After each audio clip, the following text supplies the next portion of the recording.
Good morning, y'all. It's Austin here at Serenity House. Let's bang out this just for today. This is not a test. We have found a loving, personal God to whom we can turn. Some of us come into recovery with the impression that life's hardships are a series of cosmic tests designed to teach us something. This belief is readily apparent when something traumatic happens and we wail, "My higher power is testing me." We're convinced that it's a test of our recovery when someone offers us drugs, or a test of our character when faced with a situation where we could do something unprincipled without getting caught. We may even think it's a test of our faith when we're in great pain over tragedy in our lives. But a loving higher power doesn't test our recovery, our character, or our faith. Life just happens, and sometimes it hurts. Many of us have lost love through no fault of our own.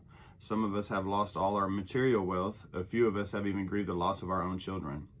Life can be terribly painful at times, but the pain is not inflicted on us by our higher power. Rather, that power is constantly by our sides, ready to carry us if we can't walk by ourselves. There is no harm that life can do us that the God of our understanding can't heal.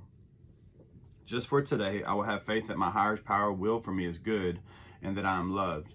I will seek my higher power's help in times of need. All I can think about when I'm reading this is, there's been lots of times whenever I felt like I was being tested, but really it was an opportunity for growth, to apply some things, new things that I've learned and not react in old ways. But the biggest thing that comes to my mind is whenever, my grandmother was one of the most loving, caring people, most important people in my life. She's the one that actually convinced me to coming to treatment whenever nobody else could have. And I always thought, I don't know what I'm going to do when I lose her. And I remember whenever they called me and told me that she was in ICU, and I got in the truck and was on the way to go see her, called my sponsor. My sponsor talked to me. He actually prayed with me. And what I can tell you is that experience that I had while she was in the hospital was something that I'll never forget.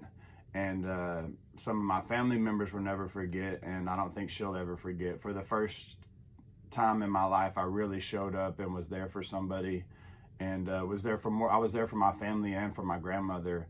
And the feeling that I was able to have when I left, I knew it was a God thing, and I was so grateful that I was able to be so blessed in a situation that I thought I would use over. I thought there was no way I'd ever make it through something like that. Losing somebody that I cared about so much, and I was able to go there and be a light in a dark place. And so I think sometimes how we react to what's going through can indicate whether or not there's a presence of a higher power or not, because I know there's been plenty of situations where I didn't react the way that I didn't talk to God first, and I just reacted, and there was no light in a dark place. But I'm grateful that even some of the hardest things, I was able to restore the relationship with my son, with his mother. I was able to walk through probation, just hard things that I'd never been able to walk through in my life. And because I asked for help from sponsor and people around me and God, I've been able to get through those situations and actually turn into like this really good positive thing in my life. So that I hope whatever you're going through today can become something that can be part of your testimony, part of your story, to be able to help others. It's Wednesday. We got a couple days left in the week. I hope y'all have a good day. Thank you for tuning in.